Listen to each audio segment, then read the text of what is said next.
There's a photograph on the mantle in my parents' house. I've walked past it maybe 10,000 times. Maybe more.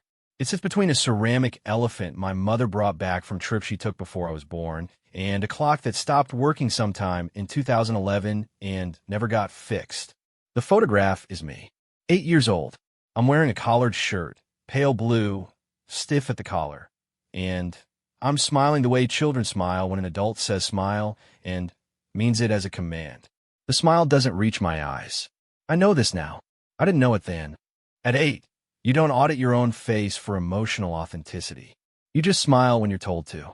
I don't know why I'm telling you about the photograph first. Actually, I do. I'm telling you about it because that photograph is the first time I remember being arranged, set into position, told to hold still and look a certain way because someone else needed it to look that way, not because of anything I felt. And I never questioned it. Not once. Not until a Tuesday afternoon in March, when a man I barely knew said 4 words to me across a small table in a cafe that smelled like burnt milk and old wood, and those 4 words rearranged something structural inside my chest. Something I didn't know was crooked until it wasn't anymore. The 4 words were, "What do you want?" That's it. That's the whole thing. Except it wasn't.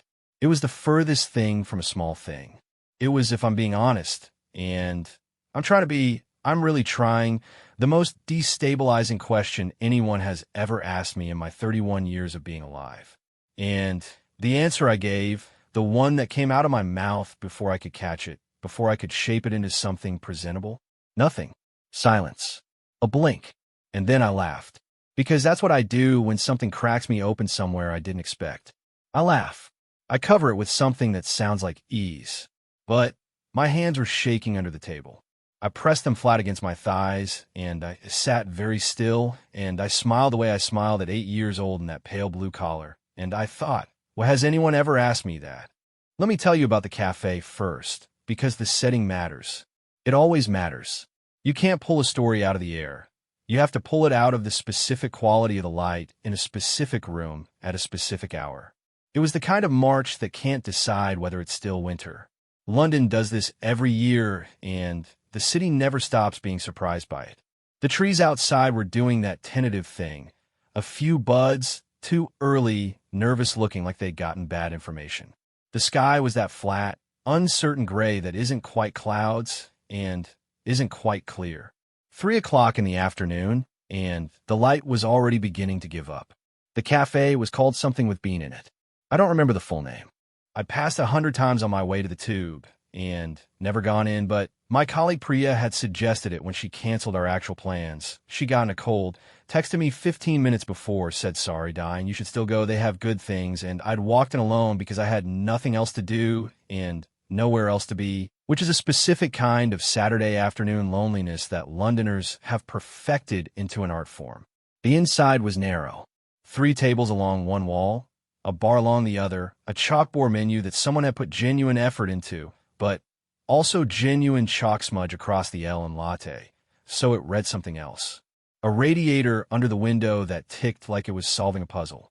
The kind of place where every chair is a different chair, because nobody planned it that way. It just happened over years of things breaking and being replaced with whatever was available. I sat at the middle table because both end tables had something slightly wrong with them. This is a thing I do. I assess seating options with an unreasonable amount of seriousness. I got it from my father, who cannot enter a restaurant without walking the entire floor plan before choosing where to sit. We have never talked about this shared habit. We've never talked about most of the things we share. I ordered coffee. I didn't look at the menu. The woman behind the bar, young, paint under her fingernails, the specific brand of exhausted that belongs to people doing 2 jobs, asked if I wanted anything to eat, and I said no thank you on autopilot, the way I always say no thank you because someone somewhere along the way taught me that wanting things in public is an imposition. I sat with my coffee. I looked at my phone. I looked at the window. I looked at the radiator. And that's when the man sat down. "I want to be clear," he asked. He gestured at the empty chair across from me, and he said, "Do you mind?" And I said, "Not at all," also on autopilot, also the scripted polite response, and he sat down. The cafe wasn't full. There were other options. But people do this sometimes.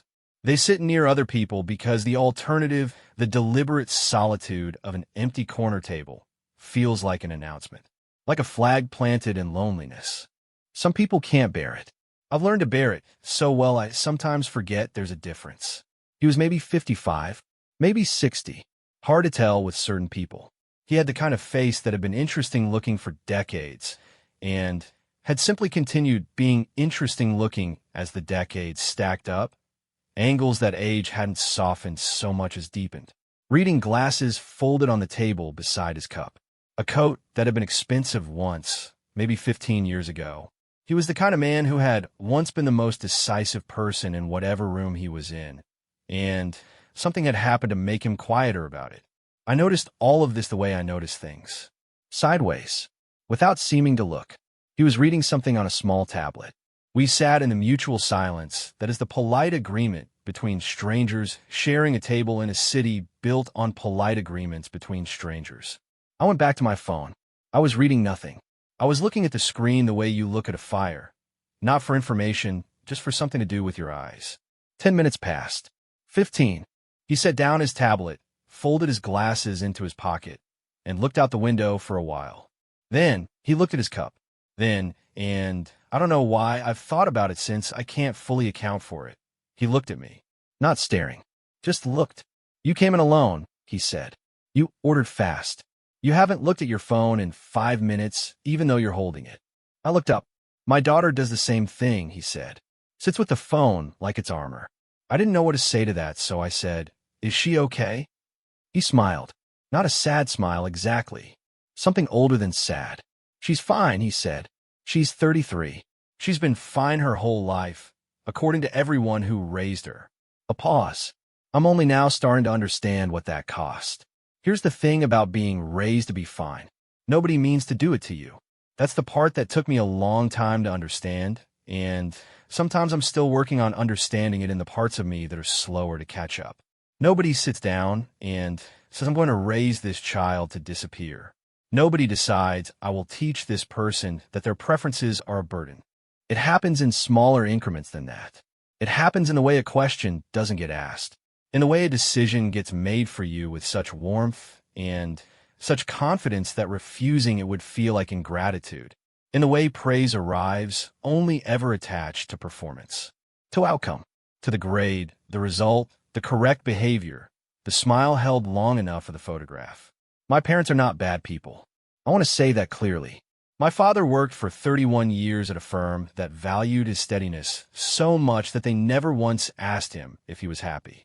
He retired and played golf twice and then stopped playing golf because he'd only started playing golf because someone at the firm had suggested it. My mother organized our lives with the kind of tireless competence that means no one in our family ever developed a tolerance for chaos, which means we also never developed a tolerance for surprise, for detour, for things going sideways in ways that might eventually turn out beautiful. They loved me completely, in the way that people love what they know how to love, which is a thing I can say now at 31, sitting across from a stranger in a cafe with a cold radiator and mismatched chairs. At 8, in the blue collar, I couldn't have formed that sentence. At 22, finishing the degree I'd been always going to finish at the university I'd been always going to attend, I wouldn't have had the language for it. I had the ache. I just didn't have the words. The man whose name I still didn't know looked at me across the small table and said, without preamble, without any particular setup that I could identify, "What do you want?" Just that. The radiator ticked. Outside, a bus went past, and the light through the window rippled. "Saw the—" I said, because I thought I'd misheard, because my brain needed one more second. "What do you want?" he said again. Not a question this time. A reiteration. Patient. Like he had nowhere to be and knew it. Not what you're doing. Not what you meant to do. What do you actually want? I laughed. I heard myself laugh, and I thought, there it is. That's— I started. Stopped. My hands went under the table. I pressed them flat. That's a big question for a Tuesday. "It's Saturday," he said. Which was true. Right. I looked at my coffee. Right, Saturday. I looked at him. I'm not sure I stopped. Because here is what happened in the gap between one word and the next, in that half second of silence in a cafe that smelled like burnt milk and old wood on a March afternoon in London when the trees were nervous and the sky couldn't make up its mind. I realized I didn't have an answer. Not couldn't think of one. Not too many to choose from. Not too personal to share with a stranger. Genuinely, truly, at the cellular level, I did not know. I was 6 the first time I remember being told what I wanted. We were in a shop. My mother was buying something for a birthday party, some other child's birthday, someone from school, a name I can't recover. She held up 2 things. I don't remember what they were. Some kind of toy, some kind of game. She held them both up, and she looked at them both, and then she said, without looking at me, "He'd probably want this one." And she put the other one back. I didn't say anything. I was 6. I didn't have the metacognitive architecture to identify what had just happened. I just stood there, and the decision got made, and that was that. This is not a horror story. I want to keep saying that, because I'm aware that this kind of story can sound like an accusation if you're not careful. And that's not what this is. My mother was buying a present for someone else's child. She was solving a practical problem. She was doing what parents do 10,000 times a day, making a small decision efficiently, moving through the world, managing the logistics of a family. But she didn't ask me, and she could have, and she didn't. And somewhere in the accumulated weight of all the decisions that followed, the school clubs I was signed up for because they'd look good, the university major that was obviously the sensible choice, the job I took because everyone set a course in a tone that foreclosed other options, the apartment I live in now that I chose from a list someone else made of good areas. Somewhere in all of that, I stopped having preferences, or I stopped trusting them, or I stopped believing they were the kind of thing that could reasonably take up space. I don't know. I said to the man with the interesting face and the old coat. He nodded, not surprised, not pitying, just receiving it. That's the honest answer, he said. It doesn't feel like much of an answer. It's the only one that opens anything. He picked up his cup, found it empty, set it back down. My daughter said the same thing when I asked her. 2 years ago, we were in the hospital. Nothing serious, a routine thing, but those rooms have a way of stripping everything back. I asked her what she wanted, and she looked at me like I'd spoken in a language she hadn't studied. He was quiet for a moment. I realized I was the one who taught her not to study it. The cafe around us continued being a cafe. Someone at the bar ordered something complicated. The woman with paint under her fingernails made it with the mechanical competence of someone who could make it in their sleep. A couple near the door argued quietly about directions. "What did you do?" I asked. "I started asking," he said. "Every day. Small things. What do you want for dinner? What do you want to do this weekend? What do you want as a general condition of your life?" He picked up his folded glasses, turned them over, set them down. She got angry at first, said it felt like I was mocking her, like I was suddenly performing a version of fatherhood after 31 years of the other kind. 31 years. My age. I didn't say this. Was she right? I said instead. Partially, he said. I was performing it at the start, but then it became a practice. And then it became, I think, something realer than that. He looked at the window. She called me last week. Just called, no occasion, no reason. Told me she decided to leave her job. Change careers. Something she'd been wanting since she was 24 and never did because he stopped. Because it wasn't the sensible choice, I finished. He looked at me. Yes, he said. Outside, a pigeon landed on the windowsill, looked inside for approximately 1 second with the specific blank judgment that pigeons have perfected, and left. "I don't know your name," I said. "Martin," he said. "James," I said. We shook hands across the small table with the slightly unnecessary formality of 2 people who have already said something that warranted more than a handshake, and that was all that I walked home that afternoon the long way. Not because I planned to. I came out of the cafe, turned left on instinct, and then kept going even after I realized I'd turned the wrong direction. The cold air was doing that thing it does in March in London. Not quite biting, not quite kind, just present, like a reminder that the season hasn't decided yet what it's going to be. I had my hands in my coat pockets, and I walked through streets I half recognized, past shop fronts going dark, past a chicken shop where 3 teenagers stood outside not going in, not going home, just occupying the specific suspended state of people who have nowhere urgent to be and are in no hurry to manufacture somewhere. I envied them, briefly. Then I kept walking. What do you want? The question moved with me. It had legs, apparently. It had the kind of persistence that certain questions develop when they land in the exact right soil, or the exact wrong soil, depending on how you look at it. I turned it over the way you turn a stone over, expecting underneath it the ordinary, getting instead something that scuttles. What did I want? I tried the exercise honestly, as a practice, as a serious attempt. I stopped on a corner, genuinely stumped. A man with a delivery bag on his back swerved around me, with the practiced patience of someone who has swerved around stopped pedestrians his entire career. I stood on the corner, and I thought with a focus I would have found embarrassing to admit to anyone. What do I actually want? Here's what came up first. I want the weekend to be longer. A child's answer. A small answer. Safe. Here's what came up second. I want my mother to stop calling on Sunday evenings to check that everything is, and this is the word she always uses, fine. Not good. Not bad. Fine, as in settled, as in managed, as in no unexpected deviations from the acceptable trajectory. Closer. Here's what came up third, and this one arrived without warning from somewhere lower than my throat, somewhere that doesn't usually get a vote. I want to know what I think about things. Not what I'm supposed to think. Not what the consensus in my immediate circle has arrived at, which I've learned to mirror with such efficiency that I can no longer always tell where the mirroring ends, and I begin. What I actually think. About my job. About the city I moved to because it was the logical next step. About the person I almost loved 3 years ago and didn't let myself, because loving someone fully in a way that costs something requires knowing what you want badly enough to ask for it. And I didn't know, so I made myself smaller. So eventually she stopped trying to see me. I thought about Sophie. I hadn't thought about Sophie in, honestly, longer than I could account for, which is its own piece of information. She'd called me elusive once, and I'd received the word as though it were a compliment, the way water-resistant is a compliment for a jacket. Useful, practical, not getting caught in things. She'd meant it as a concern. I understood that now, standing on a corner in an unremarkable part of London while the streetlights came on one by one. I should tell you about my job, because the job is where this started. Not on Saturday in the cafe with Martin. Earlier than that, in the accumulated nothing of a Tuesday morning.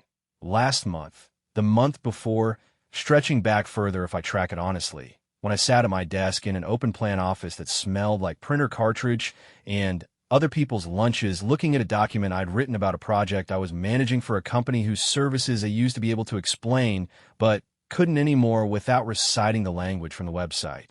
I am 31 years old. I work in corporate strategy. I got the job because it was the job people with my degree from my university were meant to get.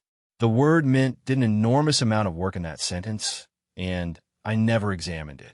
There were people in my cohort who went into corporate strategy because they wanted to go into corporate strategy because they could see the architecture of a business problem the way some people can see the architecture of a piece of music, and the seeing was its own pleasure. I was not one of those people. I don't know if I understood that then. I think I understood it as a low, persistent hum, like a refrigerator in the next room, a sound you stop registering because stopping makes daily function possible. I was good at the job. That is genuinely true. I'm not being self-deprecating, and I'm not asking for reassurance. I was good at it. I could move through complex information and find the through line, organize the pieces, produce the presentation that made the client feel like the problem had always had an answer, and someone had simply found it. I'm organized. I'm clear under pressure. I deliver. But do you see how that sentence has no feeling in it?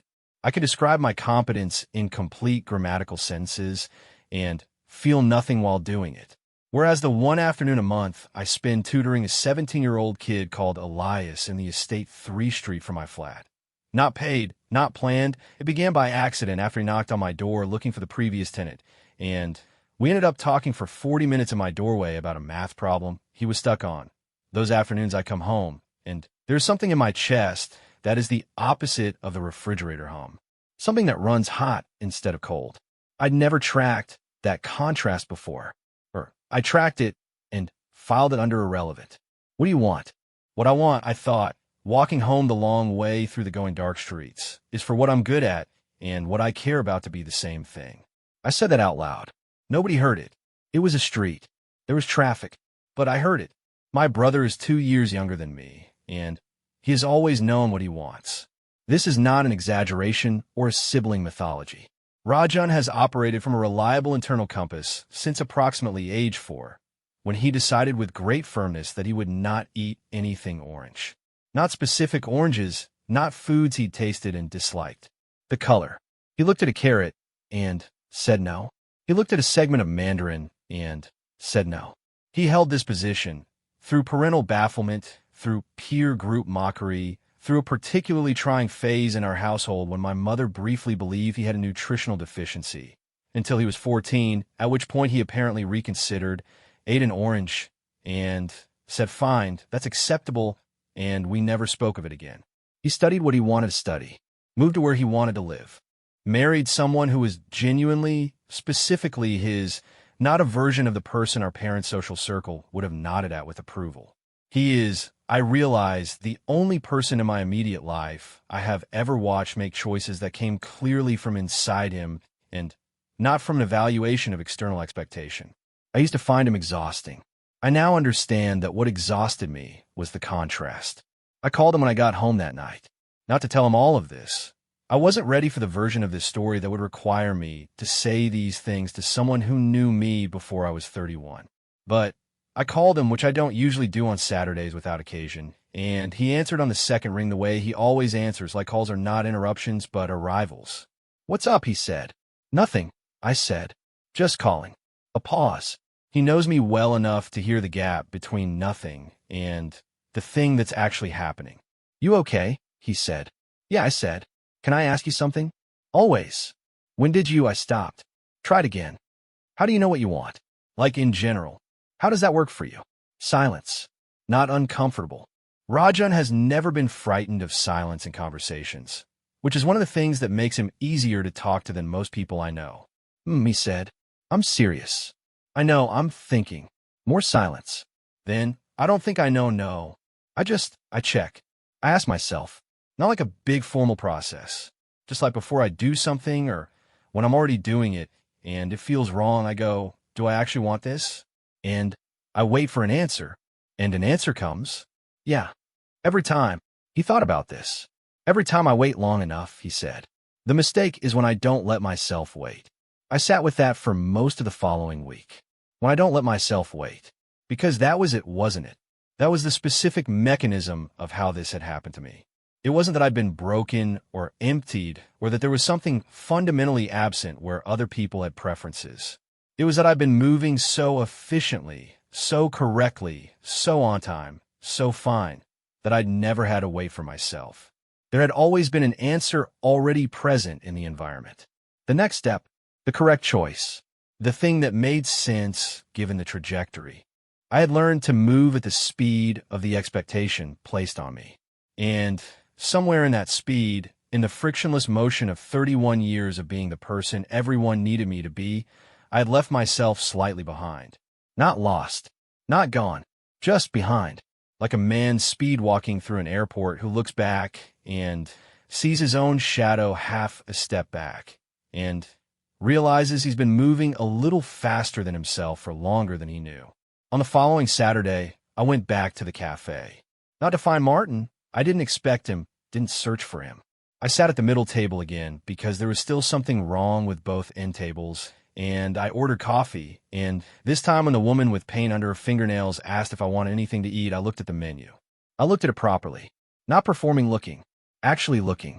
There was a piece of almond cake described in handwriting so slanted it was nearly illegible. I looked at it for a moment. I felt something, a small thing, not dramatic, not revelatory. A direction, a lean. "I'll have the cake," I said. She wrote it down. It arrived on a small plate with a fork that didn't quite match the plate, and I ate it, and it was good. Not transcendent. Good. The kind of good that is its own sufficient fact. I sat with my coffee and my cake in the cafe on the second Saturday in March, and I thought about Elias, the 17-year-old from down the road who last week had told me with great seriousness that he wanted to study architecture, but his family thought it was impractical, and I had said also with great seriousness, What do you think? He looked at me. You're asking me? I'm asking you, I said. He'd thought about it for a long time, longer than most people give a 17-year-old credit for being able to think about something. Then he said, I think I want it more than I care about them thinking it's impractical. I had said, then you have your answer. I hadn't thought about why that conversation had sat so well in me until now, in the cafe with the almond cake. I had given Elias the question Martin had given me, and the question moved. That's what questions do when they're the right kind. They don't stop. They go through you into whatever you're touching, whatever you're near, whatever young person is sitting across from you with a maths problem that opened into a conversation that opened into something neither of you expected. They find the next place they're needed. That I want to tell you about a morning in April. 6 weeks after the cafe. 6 weeks of doing the thing Rajan described. Not as a formal practice, nothing with a journal or a scheduled time, just a recurring check, a small turning inward before the next automatic motion. Do I actually want this? Running it like a diagnostic. Waiting for the answer. It's strange what you find when you wait. Not strange like dramatic. Strange like, oh, it was here the whole time. The morning in April was a Wednesday. I know it was Wednesday because I had a meeting at 9 that I've been dreading since the previous Friday, which is a specific kind of low-grade dread that colonizes a weekend and makes the weekend slightly smaller than it should be. The meeting was a presentation to senior leadership about a project that had been my idea, nominally, in the way that ideas in large organizations become nominal. By the time something reaches the presentation stage, it has been so thoroughly processed through committee and consensus and cautious revision that the original instinct, whatever it was, whatever person it belonged to, has been sanded smooth. I was making coffee in my kitchen. The flat was quiet. The radiator was doing its thing, different from the one in the cafe. Mine has a higher pitch, more impatient. The sky outside was doing something with the light that happens in April in London. This particular quality of morning light, that is the closest London gets to looking like it's trying. Genuinely trying. Golden and clear and edged with cold. I was staring out the window, not thinking, or thinking sideways, which is different. And I had this thought, and I want to be precise about it, because imprecision is the enemy of this particular kind of thought. I had this thought, I don't want to do this meeting. Not in the anxious way. Not I'm nervous about the meeting, or I'm unprepared for the meeting. In a deeper way, in the way that Rajan described waiting for, the answer that comes when you let yourself stop and listen for it. I did not want to do this meeting. And for approximately 6 seconds before the automatic response machinery kicked in, before the voice that sounds like every authority figure I've ever tried not to disappoint flooded back in with, but you have to, but it's important, but everyone is counting on, for 6 seconds I just held that. I did not want to do this. Not the meeting specifically. The whole shape of the life the meeting existed inside. The project that had been sanded smooth. The organization that valued my clarity and my delivery and had never once in 4 years asked me what I actually found interesting about the work. The trajectory that had been assembled so carefully by so many people with such genuine goodwill that refusing it still felt like ingratitude on a level that was almost moral. What do you want? I want something that feels like mine. I did the meeting. I'm not telling you I walked out. This is not that kind of story, the kind where the revelation produces an immediate and dramatic action that restructures everything in a montage. Those stories exist. They're satisfying. They have a shape that the human brain finds reassuring. The moment of clarity, the brave leap, the cut to the new life. This is not that story. This is the slower kind. I did the meeting, and I was good at it because I am good at it, and being good at something is its own kind of momentum. The senior leadership nodded. The project moved forward. Someone said well done in the hallway afterward with a specific warmth of someone who means it and also means it to cost nothing, and I said thank you and walked back to my desk and sat down. But something had changed. Not in the meeting. In me. There's a difference between doing something because it's the only option you can see and doing something because you've looked at the options and made a choice. Both result in the same meeting. The meeting doesn't know. The senior leadership doesn't know. The outcome is identical. But I know. And that knowing is not nothing. It is I've come to understand everything. Because the version of me that walked into that meeting on the Wednesday In April had, for the first time in memory, done a thing I usually don't do before automatic motion takes over. I had stopped. I had checked. I had waited for the answer. And the answer was, not this, not permanently, but for now, yes. That yes, conditional, eyes open, time limited, was more mine than any yes I'd said in years. I'm going to tell you about my parents now. Not because this is their story. It isn't. They're peripheral characters in their own way, which is uncomfortable to say about two people who have been the most consistently present humans in my life, and also true. They raised me with everything they had. They gave me what they knew how to give. The limits of what they knew how to give are not their fault in the way that requires blame, and I've spent enough time in the vicinity of blame to know that it doesn't open anything. It just fills the room. But I visited them in April, 3 weeks after the cafe, 2 weeks before the Wednesday meeting. I drove up on a Saturday morning. The house smells the same as it always has, something between old wood and the specific cooking smell that accumulates in a kitchen over decades of the same few dishes. I stood in the hallway, and the smell hit me like it always does, the physical memory of growing up in that smell.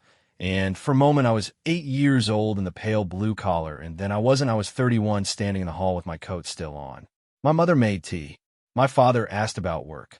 I answered about work the way I always answer about work, efficiently, accurately, with the information selected for maximum reassurance and minimum complexity. I watched myself do it. I was slightly outside myself, watching the automated version of James visit his parents, saying the expected things, filling the expected space. We sat at the kitchen table, the familiar tableau, the clock on the wall that still runs 5 minutes fast, because my father said it that way 20 years ago to avoid running late for things, a system that stopped being necessary when he retired, but nobody changed it because the clock being 5 minutes fast was simply how things were. My mother asked if I was eating well. My father asked if I'd heard about something in the news. And then a silence opened, just a small one, a natural breath between topics. And before the automatic machinery could fill it, I said, "Can I ask you something?"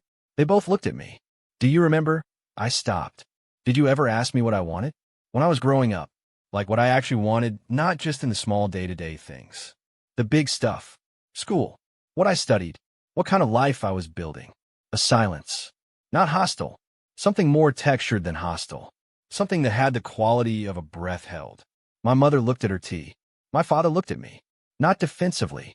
He looked at me the way he looks at things that require him to think carefully, which is a face I haven't seen often enough in my life, because the things my father has been asked to think carefully about have usually been logistical rather than emotional. "We wanted the best for you," my mother said. "I know," I said. "I know that. I'm not saying you didn't." I was aware of the exact balance required here. The tightrope between honesty and cruelty. I just realized recently that I'm not sure I know what I want. And I'm trying to figure out when that happened. Another silence. My father turned his cup in his hands. "Once. Twice. We didn't want you to struggle," he said. "The way I struggled. Trying things that didn't work. Making the wrong choices." He set the cup down. "I thought if we put you on the right track, I know," I said. "Did we get it wrong?" The question.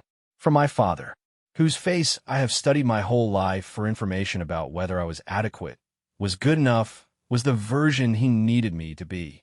His face now was not asking for reassurance. It was asking genuinely. My father was asking me what I actually thought. I sat with it. "Not wrong," I said eventually. "Just incomplete. The track was good. I just think I'm only now starting to build the bit of track that goes somewhere I actually want to go." He nodded slowly. My mother looked up from her tea. "What do you want?" she said. 3 words. The same question, from a different mouth, with a different history behind it. I laughed, and it reached my eyes this time. "I'm working on it," I said. It is now May. The trees that were nervous in March have made their decision. London is green in the particular all-in way it goes green once it commits to it, like the city exhales after months of holding its breath, and everything comes out at once. I walk to work now instead of taking the tube. Not every day, but the days I feel the lean, the small directional feeling, the preference arriving like a minor key heard through a wall, I walk. I put in a proposal at work last week. Not to leave. Not yet. Or maybe not ever. It doesn't have to be either slash or I'm trying to resist the drama of the binary. I proposed a pilot, a mentorship stream for junior staff, structured around questions rather than answers, teaching them how to think about their own trajectories rather than assuming the trajectory is preloaded. My manager looked at it for a long time, longer than I expected. Then she said, "Where did this come from?" And I said, "Honestly, a stranger in a cafe." She laughed. She said she'd put it to the team. Elias got into his architecture program. Not the first choice. The waiting list for the first choice, which is a particular cruelty of an admission system designed by people who've forgotten what it felt like to be waiting. But the second choice is good. It's a good school. He came to tell me in person, which he didn't have to do, which meant something. He stood in my doorway the way he stood there the first time. The same angle, the same slightly too cool effect that 17-year-olds deploy over excitement, because excitement feels dangerous to them in ways they can't always name. But underneath it, visible if you looked, lit, alive with it. "You're going," I said. "Yeah," he said. "Are you happy?" He thought about it. Actually thought. The way I've watched him learn to actually think during the months we've been doing this. "Yeah," he said. "Really happy." Like, he made a gesture, hands spreading. Something beyond language. Like it's mine, you know? It's actually mine. I understood that. I am 31 years old. I am learning what it is to want things. Not the big operatic wanting. Not the wants that require wholesale reconstruction of an entire life in one dramatic gesture. The small, daily, specific wanting. The coffee I ordered because I feel a lean toward it. The walk I take because the morning asked for a walk. The proposal I write because something in me needed to write it, not because the environment asked for it. The question I asked my parents, my brother, a 17-year-old in my doorway, and the space I leave for the answer. This is not a story about a man who had everything figured out. This is a story about a man who didn't know the question was missing until someone handed it to him across a small table on a March afternoon while a pigeon judged them both from a windowsill. And then he asked it of everyone he could reach. And waited, and waited, and found in the waiting the first version of himself that was genuinely, specifically, unmistakably his own. I passed the cafe again last week. I didn't go in. I thought about it, looked at the window. The middle table was occupied by someone who sat with their phone the way you sit with a shield. I watched them for a moment from the street, their face lit blue from the screen, their coffee going cold beside them. I thought, someone will ask them. Or they'll ask themselves. Either way, the question has a way of arriving. You can't always predict the table it will find you at. You can only decide what you do when it does.